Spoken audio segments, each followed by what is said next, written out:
With its specifically tuned copper base and maintenance-free plug-and-play operation, the EVGA 980 Ti Hybrid offers ultra-fast gaming performance at the lowest temperatures possible. Click the link in the description for more details. Now, not everyone is as comfortable with putting liquid inside of their computers as I am, which leaves you with the only choice of going with air cooling. Now, we haven't taken a look at a whole lot of air coolers on this channel, but today we're going to be looking at Cooler Master's brand new MasterAir Maker 8. It's kind of a silly name, but is it a silly cooler? I don't know. Let's find out.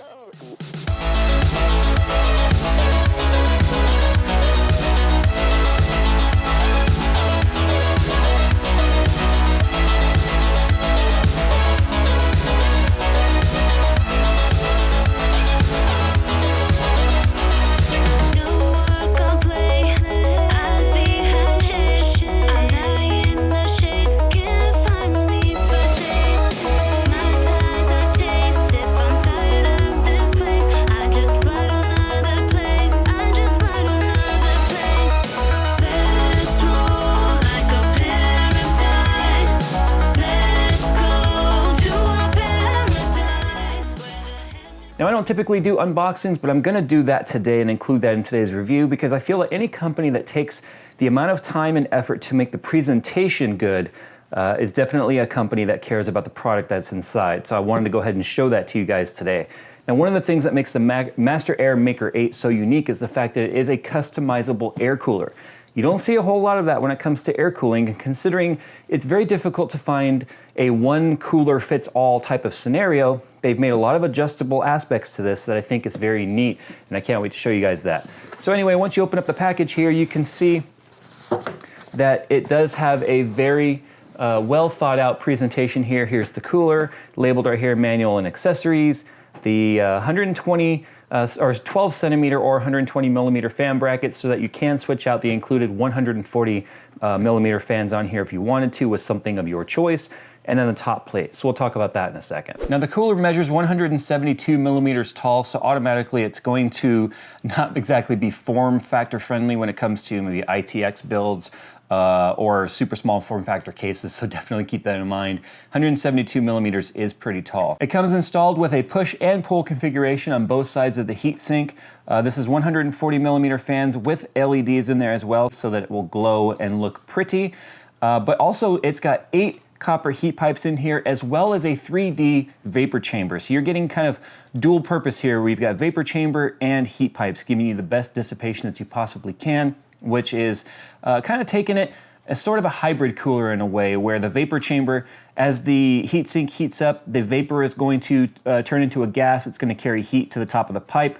The heatsink's going to carry that heat away. As that heat is carried away, it's going to condense back down into a liquid, move to the bottom, and continue that sort of process. Vapor chambers are actually very neat if you think about it. Now, arguably one of the most frustrating things about tall heatsink coolers like this is that they give you amazing cooling, and part of the height of the stack of the fin array here and the heat pipes is giving you amazing cooling. But when you have a push-pull configuration like this with a fan on both sides where it comes in one side and out the other, it's going to give you the best efficiency, but at the same time it takes up a lot of space. And you guys know that right next to the CPU socket is where your memory goes. And a lot of memory tends to be taller than standard now because of the fact that they are including high heat sink spreaders or heat spreaders on top of the memory, which can impact the fans of your heatsink tower. I know a lot of folks have encountered that where they couldn't go push-pull on their heatsink fan simply because the memory was striking the bottom of the fan. Well, Cooler Masters thought about that, and they have these 2 tabs on either side of the cooler. You simply push those in. If I can find the other one here, there we go. You push those in, and then you can slide the fan up and down to get some extra cooling on there, or some extra clearance on there. It's kind of a big deal. Not only that, it also makes it extremely easy to take your fans off of the heatsink and clean them. You can get inside the fin array here very, very easily, and then put the fans right back on without having to get entirely too technical with dealing with clips and pull, rubber pull tabs or screws. It's very, very easy. Now the fin stack here, it's very, very heavy actually. This whole thing weighs over 1,300 grams when it's all put together, so that's something to keep in mind when it comes to leverage for pulling on your motherboard. But it is very, very sturdy. The aluminum fins on here are nice and thick. There is a lot of them. It's going to give you a lot of heat dissipation. I have no concerns about putting this on any CPU that you could possibly find.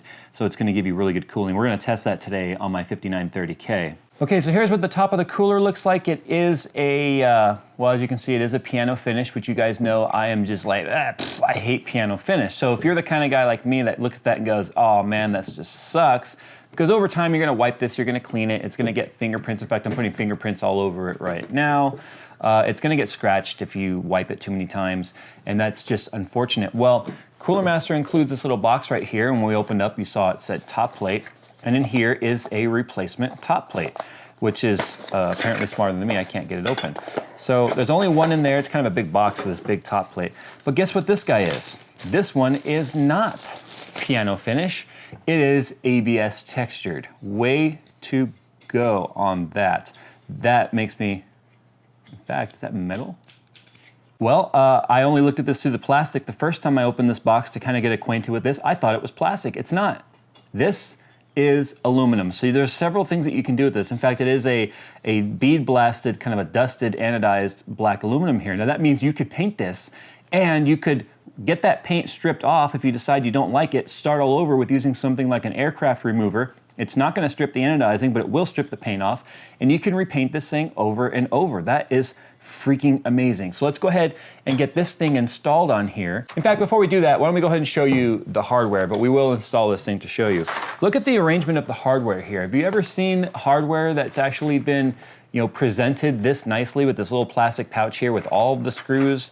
You've got your manual here. You've got your back plates for all of your sockets, including AMD as well as Intel. It's going to include 2011 sockets, 1366, 1150, 1151, LGA 775, AM2, AM3 Plus, AM sockets. I mean, it's everything. It's going to fit everything, and that's what makes this cooler really neat, is it's not catering to just one or the other. All right, so anyway, let's say you want to change this top cover here because you hate the piano finish, which I do. It's pretty easy. You simply grab it by the side, push it to one end, and then it will pop up. You've got a Cooler Master logo right here, which does light up, so it will light up underneath this cover. But then all you gotta do is take your aluminum one here, place it over, snap it down so everything is lined up, and then the Cooler Master logo there pops through, and there it is right there, which this looks so much better to me than this piano finish. Hate that, hate piano finishes. Now, one last accessory to talk about here is it does come with a PWM splitter, which is a big deal because of the fact that a lot of motherboards, especially if you're using this in a smaller form factor like a micro ATX or something, you might only have one CPU fan header and not an optional. Besides, you're gonna want these fans to speed up and slow down together, so it does include a PWM splitter, so you can control both of your fans, as well as this little plug right here that plugs into the harness coming off the middle of the heatsink so that you can make this guy light up. But if you don't want the logo to light up, then all you have to simply do is don't plug that in. All right, let's go ahead and hook this thing up and let's see how well it performs. Transition. So installation is super easy and it's no harder than any other air cooler that you've probably ever installed. If you've installed any sort of Cooler Master heatsink in the past, like a Hyper 212 Evo or something like that, or a V8, it's very, very similar to the way that those all install. You've got brackets that go on the motherboard, and then the heatsink mounts to the bracket. It's very, very easy to get to.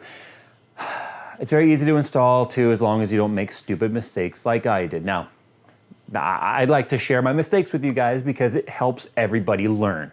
And I want to show that even the best of us make stupid mistakes. Now, I installed this thing and I loaded up ATA 64, and I expected it to not be as good as my water cooling, obviously. I mean, this thing's got my test bench typically has a custom loop triple 360 rad on there. Lots of headroom when it comes to water cooling. My 5930K running at 4.4 gigahertz. Now here's the thing, or 4.5 gigahertz, sorry. Here's the thing.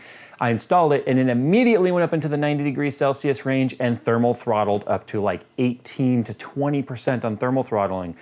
That tells me we were hitting over 90C. And remember, thermal throttling on X99 platform CPUs is much lower than the 105 on a standard CPU. So I was racking my brain trying to figure out what the heck is going on. Why is it thermal throttling like this? and I decided to go ahead and take a break from it, and I started editing together the first half of this video. What do you guys think about that? You guys like that musical intro with the B-roll? And anyway, you guys can tell me in the comments whether you liked it or hated it. But anyway, it's kind of like fourth wall break, huh? I'm talking about something that happened in this video while recording this video before it's even done, but part of it was already edited. Anyway, I realized when I was looking at my editing going, I forgot, and I know someone here has already said this. Someone's already said they know what the problem is. I forgot to take off the little plastic protector for the bottom of the block. Yeah, the actual copper base. I forgot to take the plastic off that. I mean, you kind of get in the moment where you're building and you're just doing your thing and you forget to peel the stupid thing off because it's facing down. You don't really, anyway, yeah, I did that.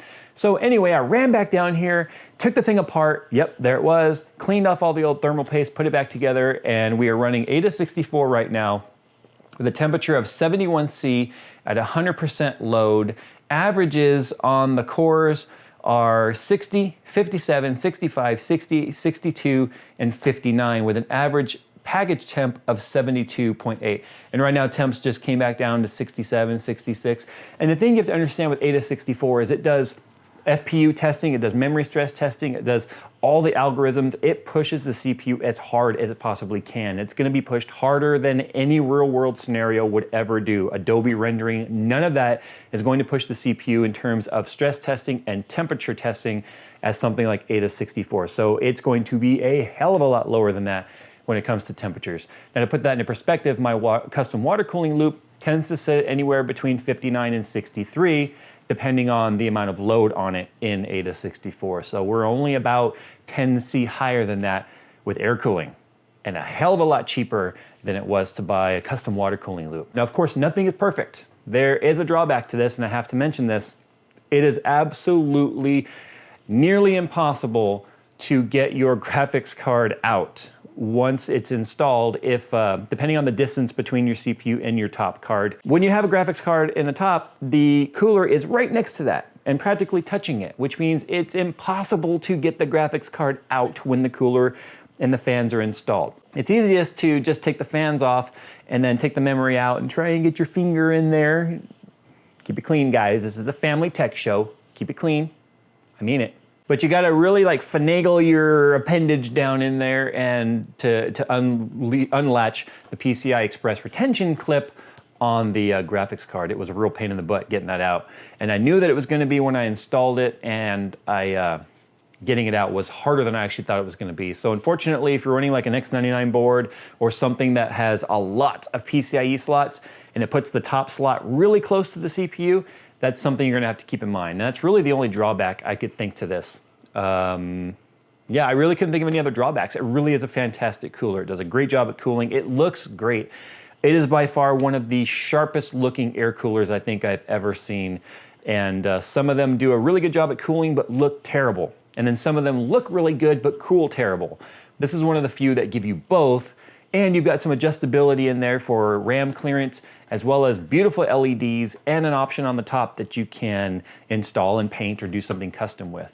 Anyway, guys, tell me what you thought of this video, how you guys like the editing style and stuff. Also, too, if you feel like supporting, and I never do this, so I hope you guys don't get mad, but if you guys feel like helping support outside of YouTube, I do have an Amazon affiliate links there in the description of this video. I've only got 3 countries set up. I'll try and set up some more. But anyway, it really helps the channel out a lot, and it helps me not have to put as many ads and stuff in front of you guys, which means I can get back to better content creation rather than trying to figure out how to keep the channel going outside of YouTube's shitty income model. Anyway, guys, thanks for watching today's video. Again, I really hope you guys will tell me what you think, and I will see you in the next one, which is probably going to be this guy right here. I left it back there as a teaser. I'm sure someone's already commented without getting to this point in the video, but I digress. It's time to go, and I'm gonna go ahead and I guess I'm gonna finish editing this video, huh? Anyway, see you later, guys.